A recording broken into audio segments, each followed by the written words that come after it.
नमस्कार। आज हम एक बहुत ही दिलचस्प सवाल पर बात करने वाले हैं। सोचिए, क्या किसी के जन्म की तारीख से उनके घर में जो भी परेशानी चल रही है उसका पता लगाया जा सकता है? चलिए, ज्योतिष और वास्तु के इस कमाल के कनेक्शन को थोड़ा और करीब से समझते हैं। जरा एक पल के लिए इस सवाल के बारे में सोचिए। क्या ऐसा मुमकिन है कि किसी के घर के अंदर गए बिना ही आप ये बता दें कि वहां कौन सी एनर्जी गड़बड़ है और उसे ठीक कैसे करना है? सुनने में थोड़ा अजीब लगता है ना? लेकिन जिन स्रोतों पर आज हम बात कर रहे हैं, उनके हिसाब से जवाब है हाँ, बिल्कुल संभव है। और इसकी जो चाबी है वो ज्योतिष और वास्तु के एक बहुत ही पुराने विज्ञान के मेल में छुपी हुई है। तो ठीक है, इस डायग्नोस्टिक तरीके को समझने के लिए सबसे पहले हमें ये जानना होगा कि किसी भी जगह का, किसी भी घर का एनर्जी ब्लूप्रिंट आखिर होता क्या है। इस पूरी की पूरी प्रणाली का जो आधार है वो है नंबर 45। अब ये 45 क्या है? ये हैं 45 खास एनर्जी फील्ड्स या कहें देवता, जो हर घर में, हर स्पेस में मौजूद होते हैं। और हाँ, इनको सिर्फ दिशाएं समझने की गलती मत कीजिएगा।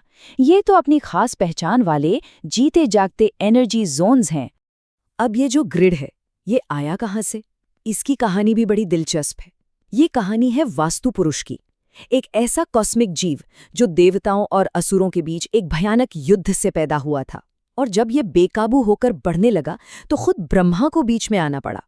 और ब्रह्मा ने क्या किया, ये कमाल का है। उन्होंने इस एनर्जी बीइंग को जमीन पर लिटा दिया, जिसका सिर था नॉर्थ ईस्ट में और पैर थे साउथ वेस्ट में। फिर उन्होंने अलग अलग देवी देवताओं और असुरों को उसके शरीर के अलग अलग हिस्सों पर बैठने को कहा। बस इसी से बन गया 45 एनर्जी फील्ड्स का एक स्टेबल ग्रिड। और यही ग्रिड आज किसी भी घर का एनर्जी ब्लूप्रिंट कहलाता है। ठीक है, तो हमारे पास घर का एनर्जी मैप तो आ गया, लेकिन किसी इंसान की कुंडली इस मैप का ताला कैसे खोलती है? चलिए देखते हैं कि ये कनेक्शन बनता कैसे है। ये पूरा प्रोसेस दो बहुत ही आसान स्टेप्स में बटा हुआ है। पहला, हमें इंसान की कुंडली में उस वक्त का सबसे एक्टिव प्लैनेट ढूंढना है, और दूसरा, उस प्लैनेट को वास्तु ग्रिड पर उसके जोन और देवता से जोड़ देना है। बस। तो फिर इस पूरे डायग्नोसिस की असली चाबी क्या है? वो है नक्षत्र स्वामी को ढूंढना। अब आसान भाषा में समझें तो ये वो प्लैनेट है जो उस स्टार ग्रुप को रूल करता है जहां किसी की महादशा का प्लैनेट बैठा हुआ है। मतलब यही वो ग्रह है जो एक गाइड की तरह हमें घर के ठीक उसी कोने तक ले जाएगा जहां असल में प्रॉब्लम की जड़ छुपी हुई है। चलिए अब थ्योरी को एक्शन में लाते हैं। देखते हैं कि असल जिंदगी में ये डायग्नोसिस काम कैसे करता है।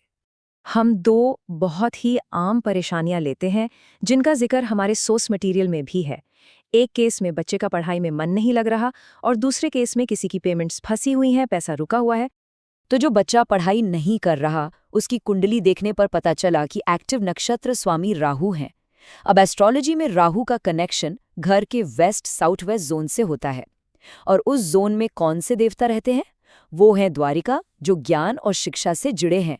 इसका मतलब साफ है कि प्रॉब्लम घर के उस खास कोने की एनर्जी में आई गड़बड़ी की वजह से है। अब बात करते हैं रुकी हुई पेमेंट्स की।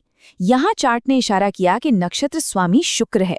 शुक्र का संबंध होता है साउथ ईस्ट जोन से, जो कैश फ्लो का जोन भी है। और इस जोन के अंदर जो खास देवता हैं वो है अनिल, जो पैसे के फ्लो को बनाए रखने के लिए जिम्मेदार हैं।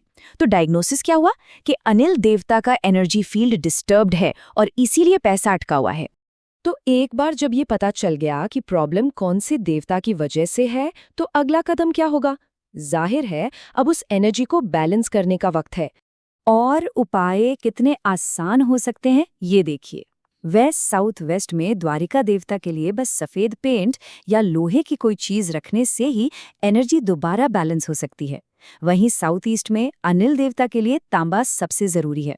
ये ऐसा है जैसे हम सीधे उस देवता को वही चीज़ दे रहे हैं जिसकी उन्हें ज़रूरत है। और ये कॉन्सेप्ट बहुत बड़ा है।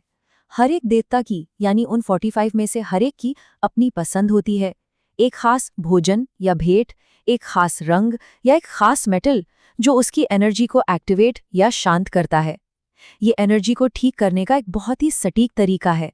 चलिए अब इन सारी बातों को एक साथ जोड़कर देखते हैं और समझते हैं कि इसका असल मतलब क्या निकलता है।